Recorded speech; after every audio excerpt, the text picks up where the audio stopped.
Hi guys, welcome back. Welcome to a new video. I don't think I've done a recommendation one ever, at least not like this, not seasonally. So this is really fun for me. The reason that I wanted to broach the subject and to give some recommendations is that I used to honestly exclusively read romance. There were, of course, some instances where I was reading another genre, but that was primarily what I was reading until the middle of last year, where it wasn't appealing to me anymore. And that's when I started to read literary fiction a lot more, and I think I can now say that it's my favorite genre. I used to be quite intimidated by it, not because it was known to be character driven rather than plot driven. I've always loved character driven books, but because I thought the writing would be too complex or that the themes would be too complex. And so I've compiled a list of 6 books that have really compelling themes and that are also very approachable if you're unused to reading literary fiction. But also, if you're scared of going into a book that has little plot, I have some that are still very engaging and that will make you want to continue reading despite not necessarily having a big plot. Yeah, let's get into the recommendations. The first one that I wrote down is Thirst for Salt by Madeleine Lucas, and I read this one over the summer, which I would say it is a summer book, but at the same time it explores themes that are relevant to winter for me, and we're basically following our narrator as she looks back on a relationship she had in her early 20s with an older man. It's set in coastal Australia and it has a lot of depictions and descriptions of the sea and nature. And in fact, I would venture to say that it is set to move kind of like the tide, where we're following the ups and downs of this relationship and also moving through the past and the present. I think this is a great introduction to literary fiction for romance readers, but not only that, because obviously romance is just a very universal experience, or at least heartbreak is, and this one does explore heartbreak and longing in a beautiful way. I think it's great because the writing is beautiful. There's a lot of one-liners that are just delectable to read, but despite the writing being lyrical, it is not hard. It's really easy writing. The sentences don't run 10 lines long, and so it's very digestible if you're just getting into literary fiction. I also think that it's just not boring ever because it's quite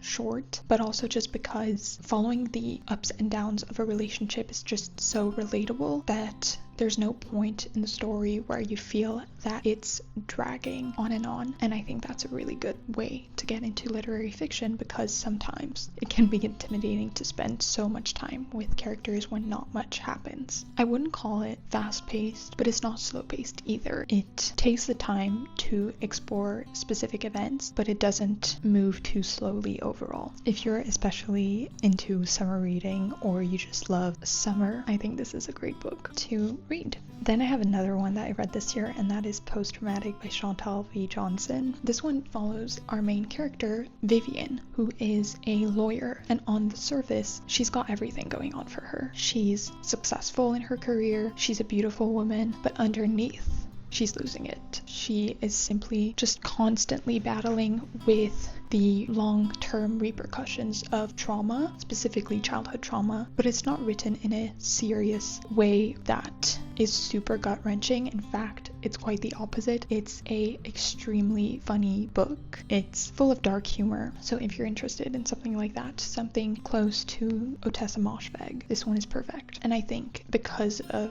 the dark humor, it's so relatable, especially if you're reading this as a girl, but also has one of the things that I love most about literary fiction, and it's that you're not necessarily following a perfect character. They are full of, what makes us humans, so flaws, and Vivian is full of them, but it's really fun to follow her story. The language itself is quite modern and very accessible. I think it's one that is written in a very simplistic way, but it's so effective for the story, and when I read it, I devoured it in probably 2 days because it was just so digestible. You're constantly going through a myriad of things with the main character, and because of that I think it's a great entry point if you're used to plot-driven books, because you won't find it boring at all. Next is Bonjour Tristesse by Françoise Sagan, and this one follows a young girl called Cécile who is enjoying her summer holiday with her father in the French Riviera until her father's new mistress is going to stir things up a little bit.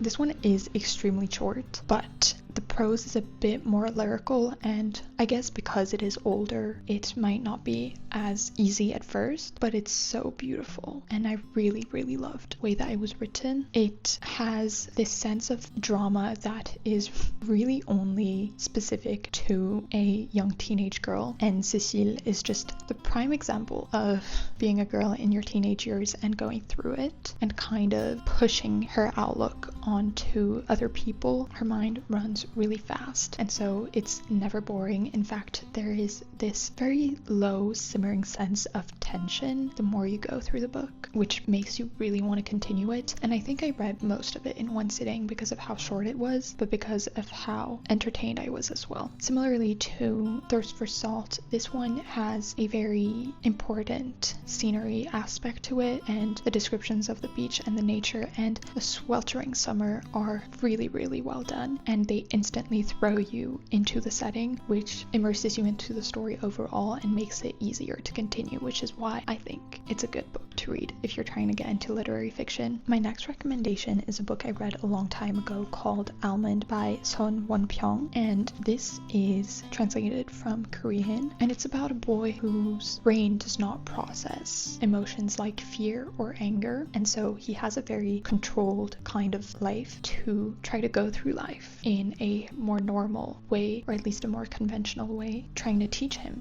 to process everyday things that should make you feel fear or anger. And then he meets this boy who will quickly become his friend, who feels everything super intensely, and this forces him to confront the realities of what it means to connect to someone and what it means for him to have a friendship like this. I think this one is good if you're trying to get into literary fiction because it explores a theme that is super uncommon, but the writing is not too complicated. It's very simple and very straightforward. It's overall a very emotionally deep story, and you grow attached to the main character so much, which makes you overall feel so much empathy for the story. And I think that's something that's very specific to literary fiction, because you spend so much time with a character, you grow to know and love them immensely.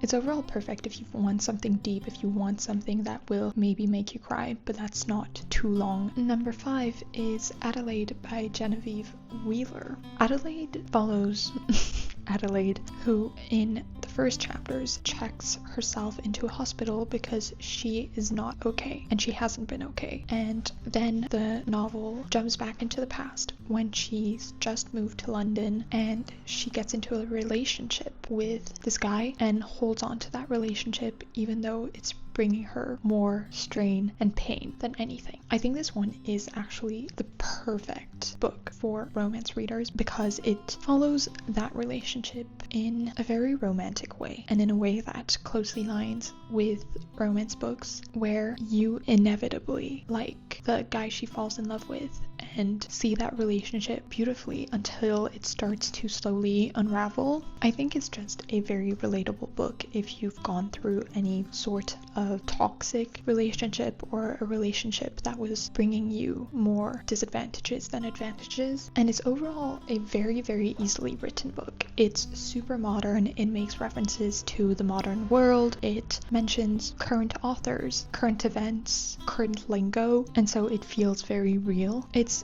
just a perfect example of literary fiction in that it does not follow anything groundbreaking. It does not have the most complex plots or, in fact, the most addicting plot, but it has a very, very relatable character, and you end up empathizing and sympathizing with Adelaide, you really root for her, which makes you want to continue the story. I really, really liked this book. I think it was just so relatable, yes, but well crafted. And it's a theme that is really reoccurring in books and that is very common, but this one I found was to be tackled very, very well. And then finally, I put Waiting for Bojangles, or En attendant Bojangles, by Olivier Bourdeau. This is a book translated from French, and you follow a little boy's point of view of his very, very eccentric parents and their lives that are very eccentric but also whimsical and far-fetched and crazy but fun, until